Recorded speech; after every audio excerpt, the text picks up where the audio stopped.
말씀은 골로새서 4장 2절에서 18절까지의 말씀입니다. 골로새서 4장 2절에서 18절까지의 말씀입니다.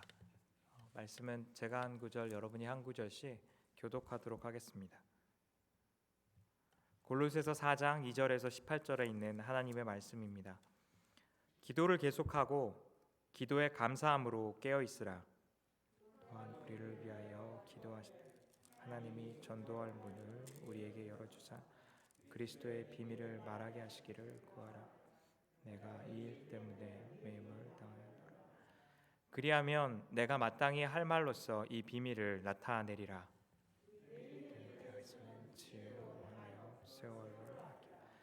너희 말을 항상 은혜 가운데서 소금으로 맛을 냄과 같이 하라. 그리하면 각 사람에게 마땅히 대답할 것을 알리라.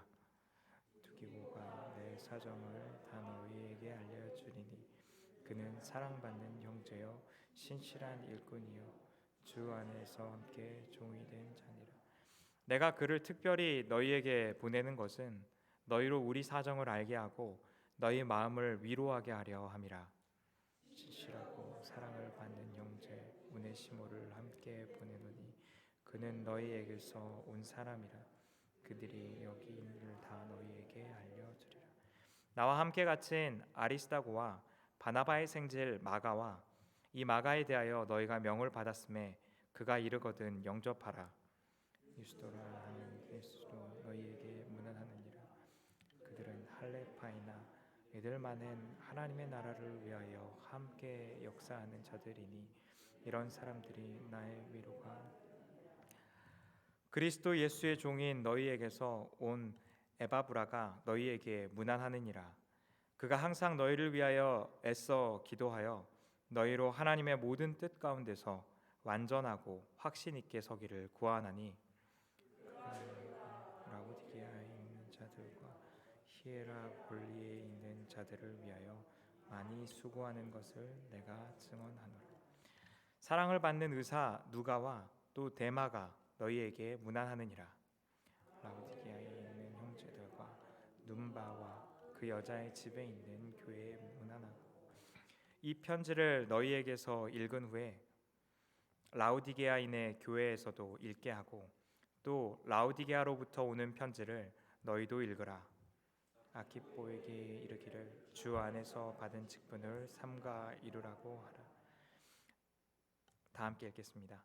나 바울은 친필로 문안하노니 내가 매인 것을 생각하라. 은혜가 너희에게 있을지어다. 아멘. 사도 바울은 골로새 교회 가운데 쓴 편지를 통하여서 예수님이 누구신지에 대하여서 이야기합니다. 사도 바울이 골로새서 가운데에서 집중하고 있는 것은 그리스도 안에 있는 충만함에 대해서 말합니다. 그리스도 안에 있는 이 충만함을 통하여서 하나님께서는 만물이 화목하게 하는 일을 이루셨다라고 말합니다. 지혜와 지식의 모든 보화가 그리스도께 있기 때문에 골로새 교인들이 붙들어야 할 것들은 세상 초등학문들이나 철학이나 천사를 숭배함이나 율법주의나 할례나 절기를 지키는 것보다 그리스도의 탁월함 가운데 서서 그들 안에 있는 옛사람이 그리스도 안에서 죽어지고 새 사람으로 덧입혀지는 하나님의 충만하심을 덧입혀서 살아야 한다는 것에 대해서 이야기합니다. 오늘 말씀의 앞부분인 이 3장 후반절에는 이 충만함을 가지고 살아가는 삶, 옛사람을 벗어버리고 새 사람으로서 살아가는 삶에 대해서 이야기합니다. 이 삶이 남편과 아내의 관계 가운데에서 나타나며 자녀와 부모의 사이 가운데 나타나는 일이라고 이야기합니다. 종들과 육신의 상전들 가운데 그들이 만나는 모든 상황들 가운데 모든 관계 가운데 하나님께서 우리 삶 가운데 주인이 되어서 살아가게 하는 것이 그리스도 안에 있는 충만함을 덧입혔던 모든 그리스도인이 살아가야 하는 삶이라고 골로새 교인 가운데 권면하고 있는 것입니다. 특별히 오늘 말씀은 이 골로새서의 마무리를 지으면서 사도 바울이 이야기하고 권면하는 내용들입니다. 만약 그리스도 안에서 이 충만함을 입었다면 마지막으로 사도 바울이 권면하면서 이야기하는 것이 바로 기도해야 한다는 사실입니다. 사도 바울은 오늘 말씀의 4장 2절 가운데 기도를 계속하라고 이야기합니다. 기도를 한 번 하거나 두 번 하는 것이 아니라 지속적인 기도가 그리스도인의 삶 가운데 있어야 한다는 것입니다. 그리스도께서 충만하시고 우리의 능력이 되시고 우리의 힘이 되시고 그리스도 안에서 새로운 역사가 일어나며 우리의 삶이 변화되는 것을 경험하고 알고 있다면 우리가 기도해야 한다는 사실입니다. 기도는 연약함의 은혜가 되는 역사입니다. 기도의 본질은 우리의 연약함을 가지고 나아가서 하나님의 능력과 하나님의 완전하심과 그분의 거룩하심을 덧입는 경험입니다. 우리에게 현재 당면한 문제들을 헤쳐나갈 수 있는 능력이 없기에 하나님께서 우리의 공급자 되시기에 하나님께서 우리의 삶을 도우시는 분이시기에 우리가 기도하면서 나아가야 한다는 겁니다. 종종 우리가 하나님의 나라를 위하여서 기도해야 하고 우리의 필요에 대하여서 자신의 이기적인 욕구를 위하여서 기도하는 것을 경계하는 사람들 가운데 나타나는 영적인 덫 중에 하나는 그들이 기도하지 않는다는 것입니다. 기도의 본질은 우리의 연약함을 가지고 나아가는 겁니다. 우리의 필요를 가지고 나아가는 겁니다. 우리가 필요를 가지고 있는 유한한 존재여서 하나님의 도우심이 없이는 우리가 살아갈 수 없다는 것을 인정하는 겁니다. 우리의 기도가 늘 거창하고 하나님 나라를 위한 거룩한 것이 아니라 매우 작은 도움에 대하여서 주님의 인도하심이 필요한 존재라는 것을 인정하는 것이 기도의 시작이고 기도의 본질입니다. 그래서 기도는 이 연약함이 하나님의 능력으로 덧입혀지는 역사가 됩니다. 기도는 또한 하나님의 임재를 경험하는 것입니다. 예수 그리스도께서 우리 죄를 위하여서 죽으셔서 하나님과 원수되었던 우리를 하나님의 존전에 서도록 한 것입니다. 성소의 휘장이 갈라지고 하나님의 임재 가운데 우리가 나아가서 그분과 교제하면서 살아갈 수 있는 일들이 이곳 가운데 이루어진 것입니다. 물론 지금은 우리는 완전히 하나님과 동행하여서 살아갈 수 없습니다. 그리스도께서 다시 오실 때에 우리는 완전하게 하나님을 얼굴과 얼굴을 대면하여 맛보고 그분이 어떠함을 우리가 완전하게 알게 될 것입니다. 그곳에는 해와 달이 없고 하나님의 임재 가운데 살아가는 기쁨이 충만한 것을 누릴 것입니다. 그러나 예수 그리스도로 인하여서 우리가 그 흔적을 이 땅 가운데서 살아간다는 것을 기억해야 합니다. 기도는 이 하나님의 임재 가운데 나아가서 그분과 교제하고 그분과 삶을 동행하는 일입니다. 그러하기에 우리는 지속적으로 기도해야 합니다. 또한 기도는 하나님의 사역을 이루는 통로입니다. 현장에서 사역하면서 모든 사역자들이 공통되게 하는 이야기는 우리가 기도하지 않고 사역할 수 없다는 것입니다. 그것은 탁월한 지성을 가지고 있는 팀 켈러부터 김경문 목사님을 비롯하여서 저 또한 사역의 상황 가운데 지속적으로 경험합니다. 참으로 기도 없이 사역을 이룰 수 없다는 것입니다. 사역자로서 제가 경험하고 있는 연약함 중에 하나는 사람들이 보이는 사역을 즐거워한다는 겁니다.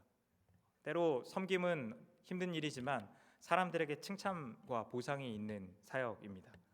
사람들을 만나서 사람들을 돌보는 일들은 사람들에게 감사를 받게 되고 내가 그들과 함께하고 있었다는 것을 확인해 주면서 칭찬받을 수 있는 사역이 되기도 합니다. 그러나 기도하는 사역은 사람들로부터 받는 보상이 없는 사역입니다. 하나님의 살아계심 가운데 서서 그분의 인도하심을 구하고 그분을 전적으로 의존하는 그 사역은 바로 기도에 있다는 것을 우리는 기억해야 합니다. 때로 목사가 사역을 너무 열심히 하는 것을 여러분이 알게 된다면 보이지 않는 사역을 하도록 권면해 주셔야 합니다. 목사가 기도에 더디고 말씀을 연구하는 일에 더디하고 있다면 권면하여서 기도할 수 있는 상황 가운데 나아가고 말씀을 깊이 묵상할 수 있는 하나님 앞에 서는 시간 가운데 서도록 권면하는 것이 교회가 때로 해야 할 일이기 때문입니다. 사도 바울은 그가 수많은 기적을 하고 있음에도 불구하고 자신의 갇혀 있음을 통하여서 복음을 전할 수 없는 자신의 상황에 대해서 골로새 교회 가운데 자신을 위해 기도해 달라고 이야기합니다. 자신이 매우 유능하고 탁월한 사역자였음에도 불구하고 기도 없이 사역할 수 없다는 것입니다. 기도 없이 전도의 길이 열리지 않는다는 겁니다. 기도 없이 하나님의 사역들이 나타나지 않는다는 겁니다. 저는 기도하면 하나님께서 일하신다라는 말보다 하나님께서 사역하기 위하여서 사람들을 기도하게 하신다라는 표현이 좀 더 맞다고 생각합니다. 하나님은 주님의 사역을 위하여서 우리를 기도하게 하십니다. 기도하는 것은 하나님께서 사역을 시작하는 방법이기 때문입니다. 두 번째로 오늘 말씀 가운데에서 하나님의 충만함을 경험한 그리스도인들이 그들이 거룩하게 살아야 한다는 것을 이야기합니다. 5절의 말씀 가운데에서 외인에게 대해서 지혜로 행하여서 세월을 아끼라고 이야기합니다. 외인이라고 말하는 것은 밖에 있는 사람을 이야기하는데 교회 밖에 있는 사람에 대하여서 그들을 대할 때 우리가 지혜 있게 대해야 한다라고 이야기하고 있습니다. 오늘 말씀에서 이 세월을 아끼다라고 이야기한 이 말씀의 원어는 redeeming the time이라고 되어 있습니다. 시간을 구속하라고 말하고 있는 겁니다. 그리스도를 알지 못하는 사람 가운데 지혜 있게 대하는 것이 시간을 구속하는 일이라고 이야기하는 겁니다. 모든 그리스도인들은 예수님의 제자로서 살아가고 그분의 제자 삼는 사명 가운데 부름받은 사람들입니다. 그들을 지혜 있게 외인들 가운데 지혜 있게 행하는 것을 통하여서 그들 가운데 세상의 빛과 소금으로서의 역할을 살아가는 것이 하나님께서 일하시는 이 사역 가운데 동참하는 일이라는 것을 기억해야 합니다. 더불어서 6절 가운데에서는 너희 말을 항상 은혜 가운데서 소금으로 맛을 냄과 같이 하라고 말하고 있습니다. 예수님께서 빛과 소금으로 부르신 성도의 부르심이 말 가운데 나타나야 한다는 것을 말하고 있습니다. 말은 우리가 세상을 향하여서 자신을 드러내고 세상을 이해하게 하는 통로입니다. 말이 없이 우리가 세상과 커뮤니케이트 하는 것은, 의사소통을 하는 것은 매우 힘든 일입니다. 우리는 말과 대화를 통하여서 사랑을 느끼고 격려를 경험하고 친절과 따뜻함을 느끼기도 할 뿐 아니라 냉담함과 미움을 경험하기도 합니다. 어떤 말이 오가고 있는지는 나 자신이 누구인지를 말해주는 것인가 더불어서 그 공동체가 가지고 있는 정체성을 드러내는 것입니다. 우리가 가지고 있는 공동체 가운데 오가고 있는 말이 무엇인지가 그리스도의 충만함을 드러내는 것인지 아닌지를 말할 수 있다는 겁니다. 저는 미국 생활을 신학교에서 공부하면서 시작했고 대부분의 미국 사람들과의 교류가 교회 안에서 이루어졌습니다. 특별히 커버넌트 신학교에 오랫동안 제가 거주하면서 제 주변에 있는 대부분의 미국 사람들은 기독교인이었고 헌신된 기독교인이라는 표현이 아마 더 맞을 것 같습니다. 제 첫 아이가 학교를 가게 되면서 아마도 믿지 않는 그리스도인들과 좀 더 친밀한 관계를 갖게 되는 경험이 생기게 되었습니다. 그러면서 매우 선명한 공동체의 차이를 보게 되었습니다. 아이의 생일잔치 가운데 초대해 있고 공동체를 형성하고 있는 세상의 모습과 교회의 모습이 매우 차이가 난다는 것을 알게 되었습니다. 저는 그리스도인들 가운데에서 있는 친절함을 분명하고 선명하게 알 수 있었습니다. 그리스도인들 가운데 고난이 닥치고 있지만 사랑하는 사람이 조울증으로 고생하고 자녀가 장애를 경험하고 있는 비극적인 상황을 만났지만 때로 어린 나이에 자녀를 떠나보내야 하는 사람들도 있었으며 재정적인 위기와 불확실한 미래 때문에 불안해할 수밖에 없는 상황을 다루고 있는 여러 사람들을 만났지만 그 모든 상황 가운데 그리스도인의 삶이 다르다는 것을 알게 되었습니다. 그들은 형제 자매 가운데에서 하나님 안에서 누리는 안정감과 평안 가운데 살아갔습니다. 여전히 그들은 슬퍼했고 때로 고통스러워했지만 절망하지 않았습니다. 하나님이 우리 삶 가운데 주인 되시며 그리스도 안에서 누리는 충만함 때문에 그들의 삶은 세상과 결코 같을 수 없었던 겁니다. 우리 교회 공동체 가운데 그런 선명한 그리스도인으로서의 삶의 정체성이 있는지를 저는 보아야 한다고 생각합니다.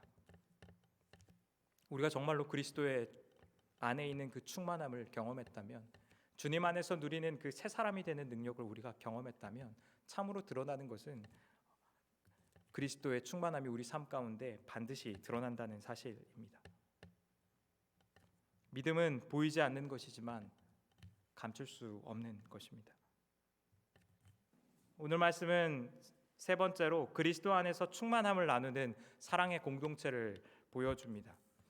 7절에서 18절에 이르는 긴 안부 인사를 통하여서 사도 바울은 한 사람 한 사람을 기억하면서 이야기합니다. 자신의 사정을 알려줄 두기고에 대해서 언급하면서 그가 얼마나 신실한 일꾼이고 사랑받는 형제인지를 이야기합니다. 오네시모에 대해서 소개하며 또한 아리스다고와 마가에 대해서 이야기합니다. 유스도에 대해서 이야기를 하면서 그가 할레파이지만 하나님의 나라를 위하여서 살아가고 있는 사람이고 이들을 통하여서 사도 바울이 얼마나 큰 위로를 받았는지에 대해서 이야기합니다. 에바브라와 누가와 데마에 대해서 이야기하면서 사도 바울은 한 사람 한 사람을 통하여서 하나님의 신실하심과 그분의 사랑을 어떻게 경험했는지에 대하여서 이 한 사람이 그들에게 얼마나 소중한 사람인지를 드러내면서 이야기하고 있습니다. 믿음의 공동체는 어떻게 관계를 이루면서 살아가는지에 대한 겁니다. 하나님의 충만하심을 받은 우리의 지체들에 대해서 우리가 귀하게 여기고 그들의 자리를 통하여서 어떻게 이 공동체가 이루어가는지를 즐거워하고 기뻐하고 칭찬하고 있는지에 대해서 되돌아보아야 합니다. 믿음은 하나님과의 관계에 대한 것입니다. 그러나 함께 이 관계 가운데 나아가는 것입니다. 하나님과의 관계 가운데 나아가는 것이기 때문에 교회는 하나님께 나아가는 것이기 때문에 다른 사람들을 신경 쓰지 않겠다라는 말은 때로 하나님에 대한 신실함을 이야기하고 있지만 우리의 마음속 가운데에서 다른 사람들과 엮이고 싶어하지 않는 교만함과 죄악을 반영하고 있는 말이 될 수도 있기 때문입니다. 사랑은 감출 수 없이 하나님의 사랑 가운데 연결되게 합니다. 그리스도의 사랑을 경험했다면, 그리스도 안에 있는 충만함을 경험했다면 교회 공동체는 하나됨을 이루면서 하나님의 나라와 영광을 위하여서 헌신하는 일들이 나타난다는 것입니다. 저는 지난 이틀간 오늘을 포함하여서 시카고에 있는 노회에 다녀왔습니다. 제가 노회에 갈 때마다 느끼는 것은 그리스도 안에서 누리는 공동체의 아름다움이 어떤 것인지에 대해서 반복적으로 경험하게 됩니다. 때로 목사님들 모이면 아마 싸우고 갈등하는 이야기들 많이 들으셨을 수 있지만 중부노회에 있는 목사님들은 정말 훌륭한 분들입니다. 이곳에 모여서 하나님의 영광을 위하여서 헌신하고 진지하게 회의하며 매 순간순간을 기도하면서 결정하고 있는 여러 과정들을 보면서 하나님의 나라가 이런 곳이다라는 것을 반복적으로 경험하기 때문입니다. 어려움을 만난 목사님들에 대해서 서로 위로하고 함께 기도하겠다라고 말하는 것들이 위로가 됩니다. 저도 한 사람의 성도가 되어서 목사님의 말씀을 들으면서 복음을 다시 한번 기억하고 하나님께서 우리 삶 가운데 주신 충만함이 어떠한 것인지에 대해서 듣는 것이 얼마나 큰 은혜가 되는지를 모릅니다. 어제 오전 10시에 시작해서 회의가 9시 반까지 있었습니다. 밤 9시 반까지 12시간에 가까운 시간 동안을 보내면서 매우 힘들면서도 이 일들이 너무 기쁘다라는 생각들을 자주 하게 되었습니다. 저는 교회가 그런 곳이었으면 좋겠습니다.